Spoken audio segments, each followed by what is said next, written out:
क्या आप जानते हैं कि 4,500 साल पहले एक ऐसा इंसान धरती पर राज करता था जिसके एक इशारे पर नदियों की दिशा बदल दी जाती थी और जिसके लिए मौत सिर्फ एक नए सफर की शुरुआत थी। हम बात कर रहे हैं मिस्र के उन फिरौन की जिन्होंने खुद को खुदा होने का दावा किया और अपनी अमरता के लिए पत्थर के ऐसे पहाड़ खड़े कर दिए जो आज भी विज्ञान के सीने पर एक रहस्य बनकर खड़े हैं। यह कहानी है उस दौर की जब नील नदी के किनारे इंसानी खून और पसीने से इतिहास के सबसे वैभवशाली और डरावने अध्याय लिखे जा रहे थे। प्राचीन मिस्र की तपती रेत के नीचे दफन ये फिरौन अपनी सत्ता को केवल जमीन तक सीमित नहीं रखते थे, बल्कि उनका मानना था कि वे मरने के बाद भी तारों के संसार में राज करेंगे। जब एक नया फिरौन गद्दी पर बैठता था तो उसकी पहली चिंता अपनी प्रजा का पेट भरना नहीं बल्कि अपनी मौत के बाद के आलीशान घर यानी अपने मकबरे का निर्माण करना होता था। उनके लिए मौत कोई अंत नहीं थी बल्कि एक लंबी यात्रा थी जिसके लिए उन्हें अपने शरीर को बचाकर रखना जरूरी था। इसी पागलपन ने जन्म दिया मम्मी बनाने की उस खौफनाक और जटिल प्रक्रिया को जिसमें इंसान के शरीर से उसके अंदरूनी अंगों को निकाल लिया जाता था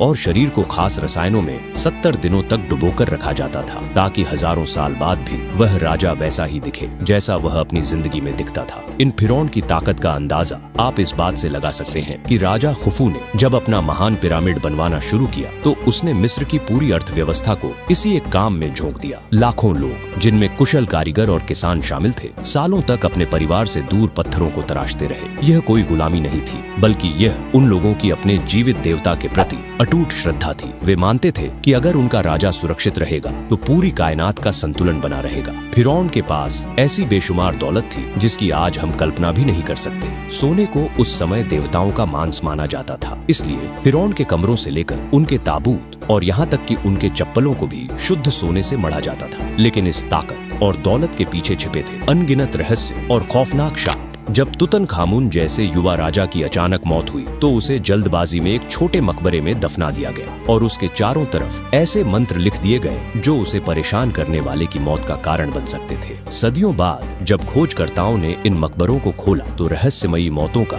एक ऐसा सिलसिला शुरू हुआ जिसने पूरी दुनिया को कंपा दिया। क्या वाकई उन फिरौन के पास कोई ऐसी काली शक्ति थी जो हजारों सालों बाद भी सक्रिय थी, या फिर उन्होंने अपने खजानों की रक्षा के लिए प्राचीन विज्ञान का कोई ऐसा जाल बुना था जिसे हम आज तक नहीं समझ पाए? फिरौन की कहानियों में सबसे ऊंचा नाम रामसेस द्वितीय का आता है जिसने 60 साल से ज्यादा राज किया और अपने पीछे सैकड़ों संतानें छोड़ी। उसने बड़े बड़े पहाड़ों को कटवाकर अपनी विशाल मूर्तियां बनवाई ताकि आने वाली नस्लें उसकी ऊंचाई को देखकर कांप उठे। लेकिन समय बड़ा बलवान होता है। जिस फिरौन ने खुद को अमर समझा था उसकी सल्तनत धीरे धीरे बिखरने लगी। विदेशी आक्रमणों, अकाल और आंतरिक विद्रोहों ने उस महान सभ्यता की नींव हिला दी। अंतिम फिरौन के रूप में क्लियोपेट्रा ने अपनी बुद्धि और खूबसूरती से मिस्र को बचाने की आखिरी कोशिश की, लेकिन उसकी मौत के साथ ही फिरौन का वह सुनहरा दौर हमेशा के लिए इतिहास के पन्नों में और रेगिस्तान की रेत में दफन हो गया। आज जब हम उन पिरामिडों के सामने खड़े होते हैं तो हमें उनकी भव्यता तो दिखती है, लेकिन उन पत्थरों के नीचे दबी उन लाखों चीखों और उस गहरी खामोशी का एहसास नहीं होता